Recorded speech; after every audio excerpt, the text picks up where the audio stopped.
The dining room was a tapestry of autumn colors, the rich scent of roasted turkey mingling with the sweet aroma of pumpkin pie. As I stood there, adjusting the last of the decorations, a garland of dried leaves hanging precariously above the table, I felt my heart flutter with a mix of anticipation and anxiety. This Thanksgiving was supposed to be perfect.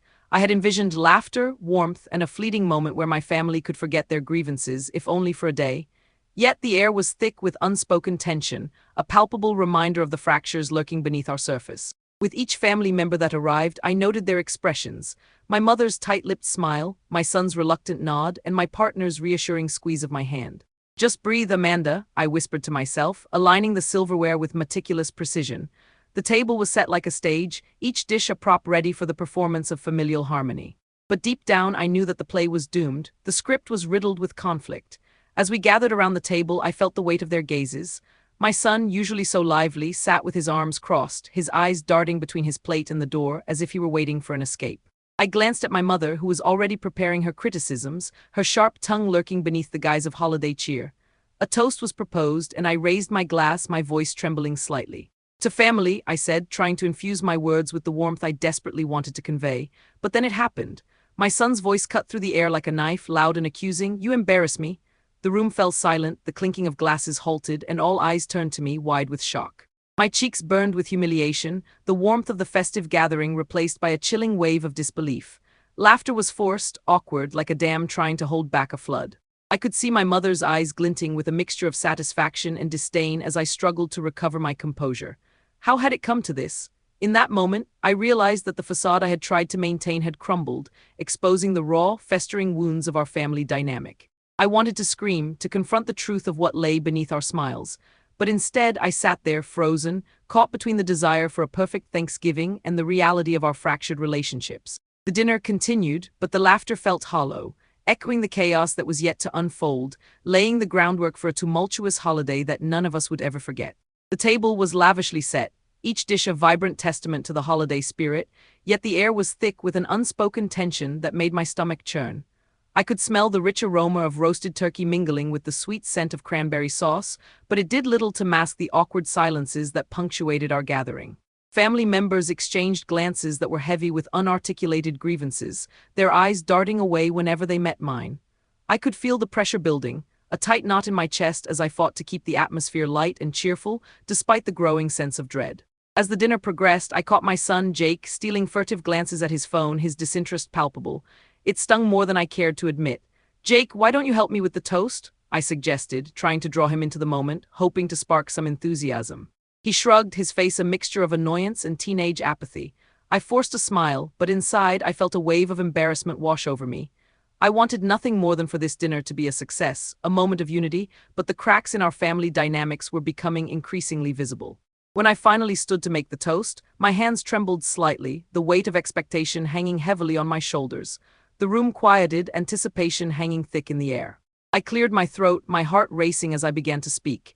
"To family and the love that binds us together," I started, but before I could finish, Jake interjected, his voice cutting through the moment like a knife. "You embarrass me," the words echoed around the room, and I felt my face flush with humiliation. My heart dropped, and I could barely process the shock that rippled through our family. The laughter that followed was strained, an awkward attempt to diffuse the tension that only served to deepen it. I stood there frozen, feeling the weight of judgment from all sides. My mind raced back to my own childhood, the times I had felt similarly exposed and vulnerable, but this was different. This was my son, and my heart ached at the betrayal of his words. I caught my mother's eye, and the disapproval etched on her face was as sharp as the knife that had cut through my toast. As the evening wore on, I retreated to the kitchen, the cacophony of laughter fading into a dull roar behind me. I stared at the leftover food, the vibrant colors now a blur as tears threatened to spill. I had hoped for a night filled with joy, but instead, I was left grappling with the sting of my son's outburst and the realization of how far apart we had drifted. My heart felt heavy, burdened by the weight of unspoken words and unresolved feelings. This was not how Thanksgiving was supposed to be, and yet here we were on the brink of unraveling. The aftermath of my son's outburst clung to the air like the lingering scent of burnt toast. My heart raced as I stood in the kitchen, the chaos of the Thanksgiving dinner echoing in my mind. I could hear distant murmurs from the dining room, family members whispering, their voices dripping with unspoken tension. It was a cacophony of judgment, and I felt the weight of their eyes on me, heavy and accusing. I pressed my palms against the cool countertop, trying to ground myself amidst the emotional whirlwind. The kitchen was a mess, remnants of the meal scattered about like pieces of my shattered pride. The vibrant colors of the food, golden turkey, bright cranberry sauce, felt mocking against the backdrop of my humiliation. I could still hear my son's voice ringing in my ears, piercing through the festive atmosphere. "You embarrass me," it echoed, taunting me with its starkness.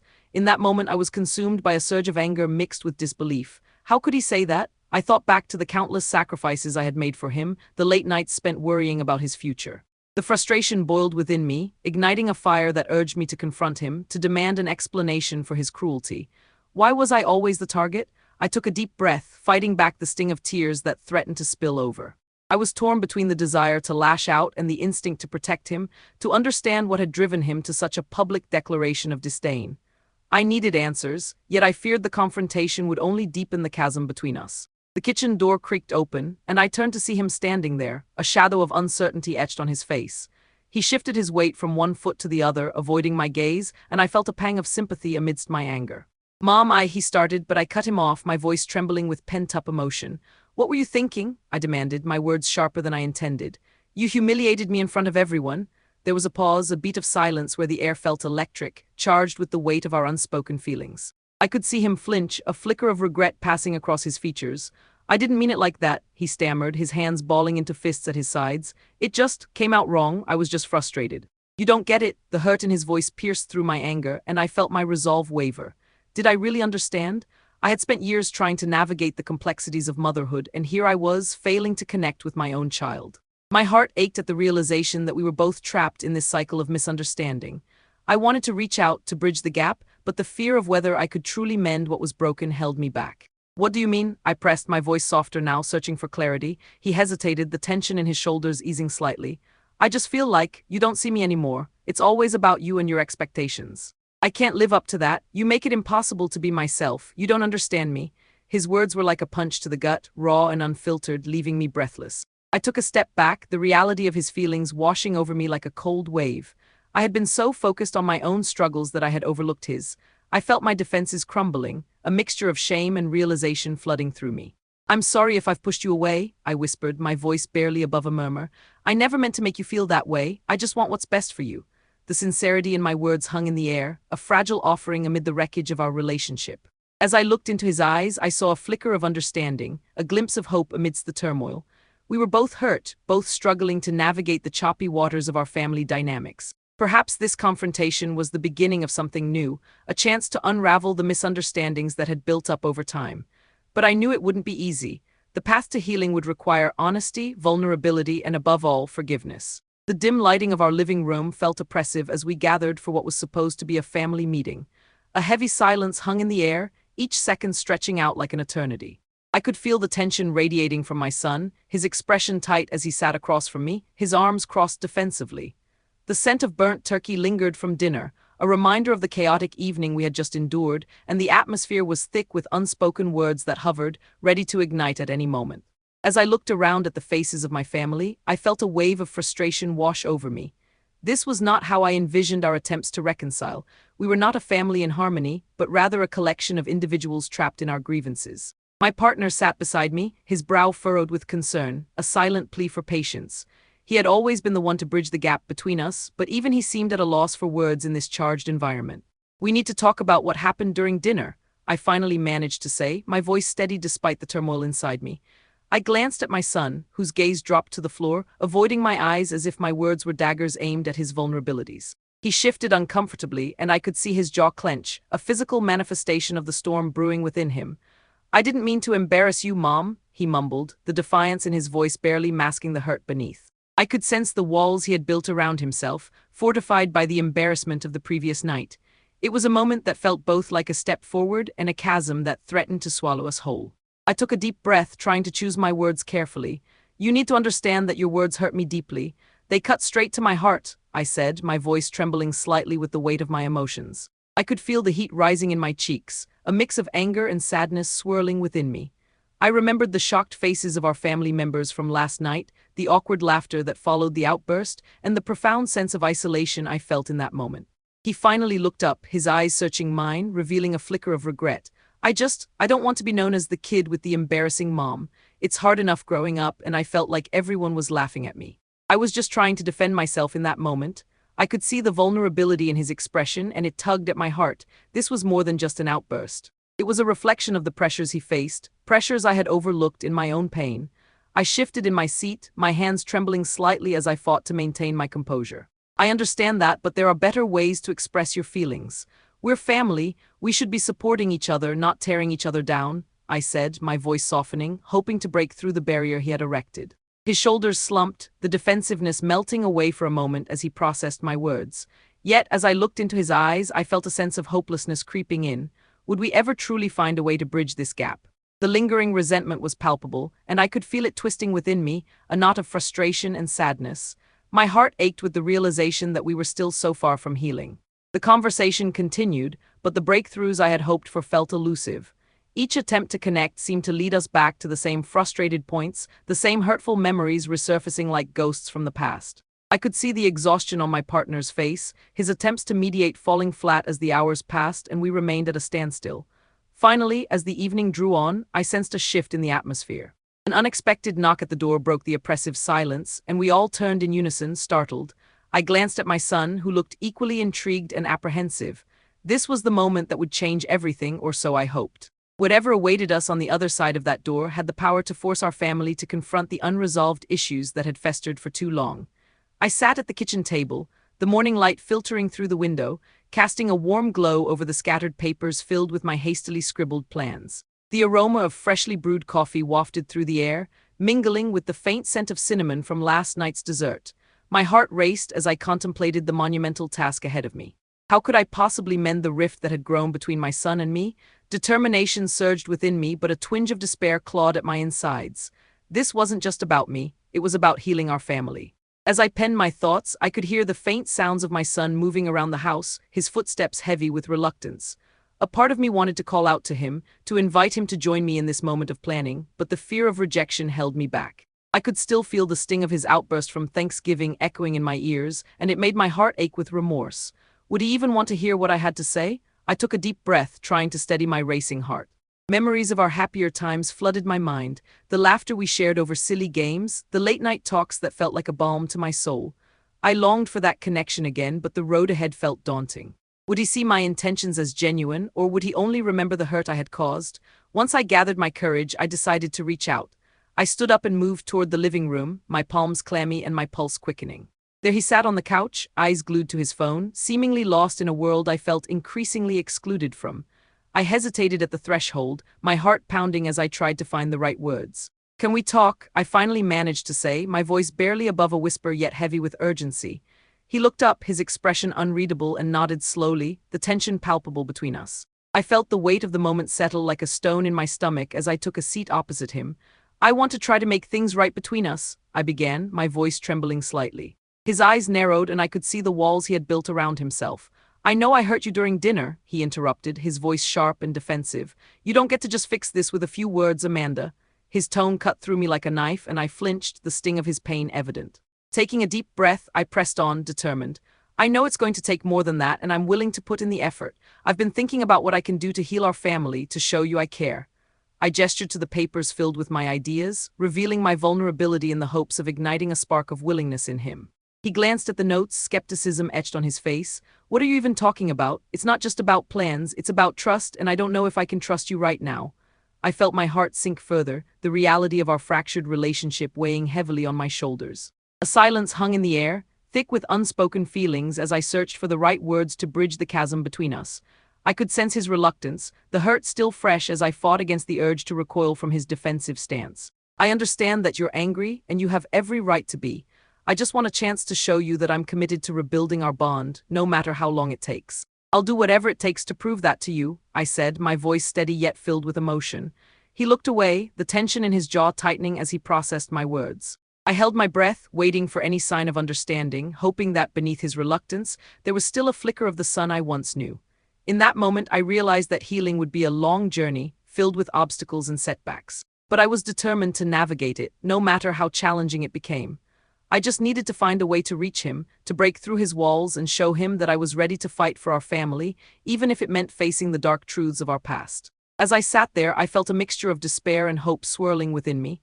The path ahead was unclear, but I knew that I had to persevere. I had to believe that we could heal, that our story didn't have to end in bitterness, but could instead lead to a place of understanding and love. The atmosphere in the house was heavy, a palpable tension that seemed to throb in the air like a heartbeat. Sunlight filtered through the curtains, casting long shadows across the living room where we had gathered, but it felt as if the warmth had been drained from the space. I could hear the clock ticking, each second echoing my rising anxiety. Clara had just arrived, her face a mask of uncharacteristic stillness, and my heart raced as I struggled to anticipate what her presence meant for us. Suddenly, the door swung open, and in walked my cousin Jake, his expression grave. The laughter that had filled the room moments before died instantly, replaced by an unsettling silence. I felt my stomach drop as I watched him scan the room, his eyes landing on me before he took a deep breath, as if steeling himself for the words he was about to deliver. "I'm sorry to interrupt, but I have some news about your mother," he said, his voice trembling slightly. The room shifted, collective breaths held as everyone leaned in, desperate for clarity. I felt my heart pounding, a drumbeat of dread that drowned out all other sounds. My mind raced, filled with a whirlwind of possibilities. What could have happened? Was she all right? Jake's next words hit me like a physical blow. "She was in an accident. She's at the hospital now and they say she's stable, but—" He trailed off, the weight of his statement hanging in the air like a storm cloud. I felt the world tilt beneath me, my knees nearly buckling as I struggled to process the news. How could this be happening? My mind flashed back to the last time I had seen her, filled with a mix of regret and longing for the connection we had been trying to rebuild. As the room erupted into a flurry of murmurs and hurried movements, I stood frozen, the gravity of the moment crashing down on me like a tidal wave. I could feel my breath coming in short gasps, and I clutched the edge of the table, seeking stability in the chaos that surrounded me. My thoughts spiraled as I faced the reality of my fractured relationship with Clara. Had I done enough to make amends? Would I have a chance to tell her how much she meant to me? In that instant, I realized this was not just news about an accident. It was a catalyst, thrusting our family's unresolved issues into the spotlight. The shock of the moment made me acutely aware of the fragility of our lives and relationships. I had to confront the truth that had eluded us for too long. This was the moment that would force us to face our past, and in doing so, perhaps carve a path toward healing. The weight of the past pressed down on me as I sat at my small writing desk, surrounded by crumpled pieces of paper and the faint scent of lavender from the candle flickering nearby. My heart raced with a mix of determination and anxiety as I opened my journal, its pages blank and waiting for the storm of thoughts swirling in my mind. I had to take control of the situation, to piece together a strategy that could heal my family but also provide me with a sense of power I felt I had lost. I could almost hear the echo of my son's hurtful words reverberating through my mind, a painful reminder of the fracture in our relationship. A part of me hesitated, questioning the morality of vengeance. But it wasn't about revenge. It was about reclaiming my voice and confronting the hurt that had festered for too long. I picked up a pen, its cool surface grounding me, and began to jot down my thoughts, scenarios where I could tactfully bring my family together while addressing the underlying issues that had haunted us. As I wrote, memories flooded my mind. Family gatherings filled with laughter, the warmth of shared meals, and the bond that had slowly unraveled over time. I envisioned a gathering that would force us to confront our truths, to lay bare the grievances we had all danced around for years. I could see my partner, Sarah, in my mind's eye, her supportive gaze urging me forward as I sought her input on my plans. I needed her wisdom, her perspective. I glanced up, my heart pounding as I thought about broaching the subject with her. Would she think I was being too extreme? Would she understand my need for this confrontation? I took a deep breath, gathering my courage for the conversation ahead. I wouldn't allow fear to dictate my actions any longer. I needed to show my family that I was ready to fight for our bond, to navigate the murky waters of hurt and betrayal. This was the moment I would reclaim my narrative, ensuring that I would not be reduced to a mere pawn in our family drama. With each word I penned, I felt a flicker of hope ignite within me. I was ready to stand tall, to confront the chaos head-on, and to orchestrate a family meeting that would bring us all together. The planning would lead directly to the climax of our confrontation, a moment that would either tear us apart or begin the healing process. My heart raced with both fear and anticipation, but I had made my choice. I would not back down. This was my chance to rewrite our story, one where healing was possible, and I was determined to see it through.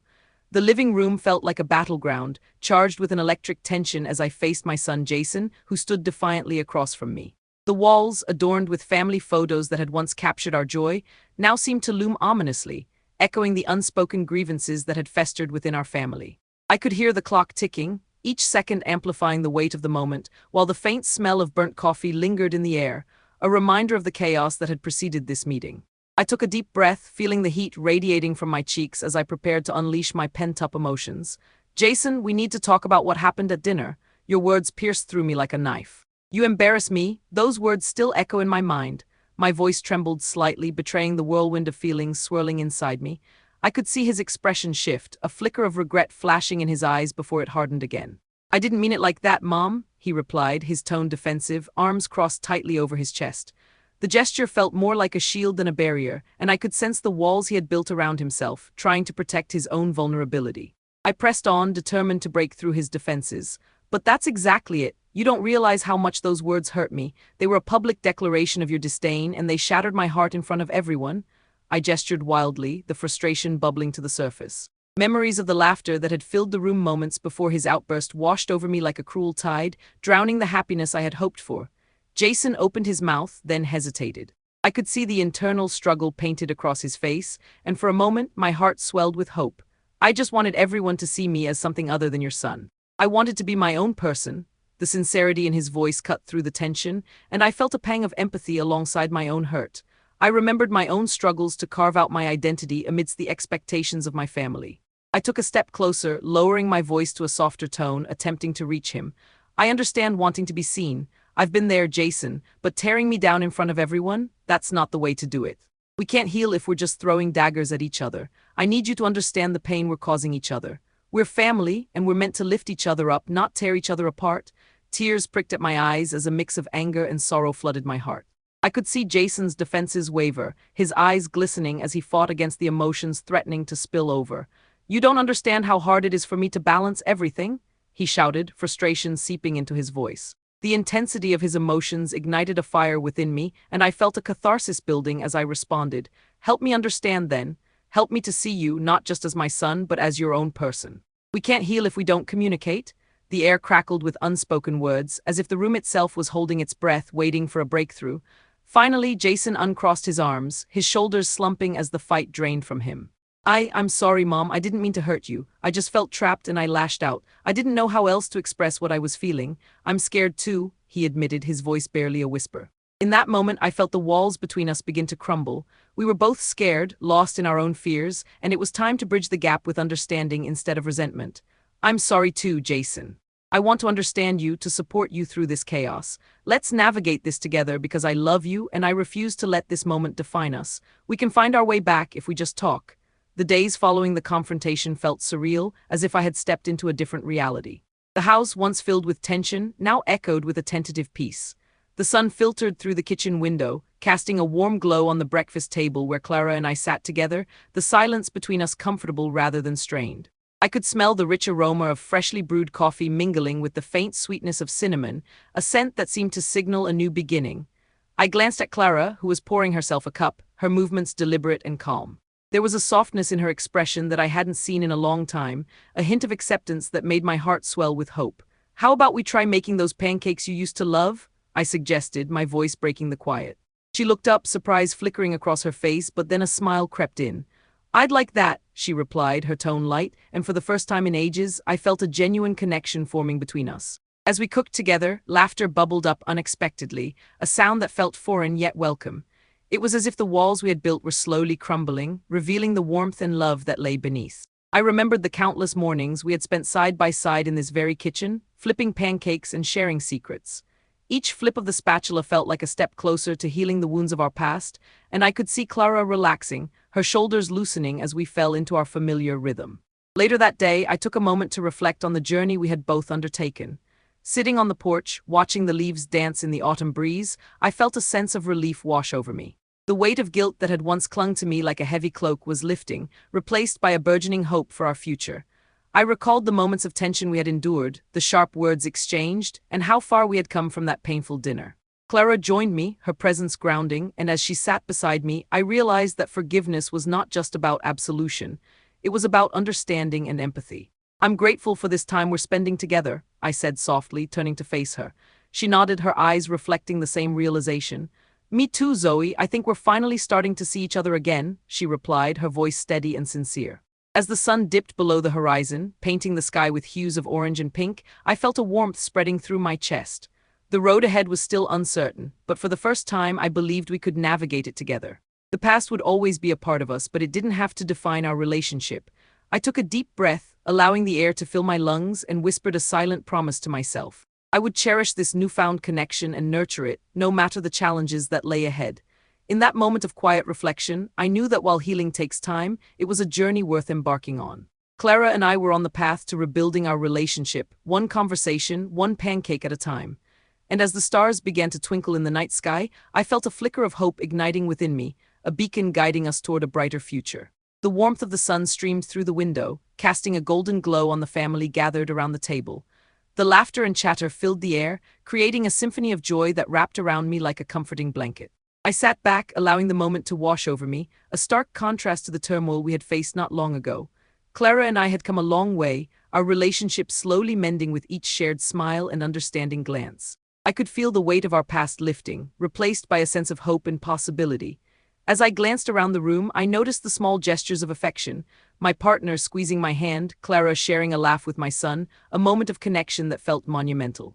It was a reminder that healing was not a destination, but a journey we traveled together. I thought of the challenges we had overcome,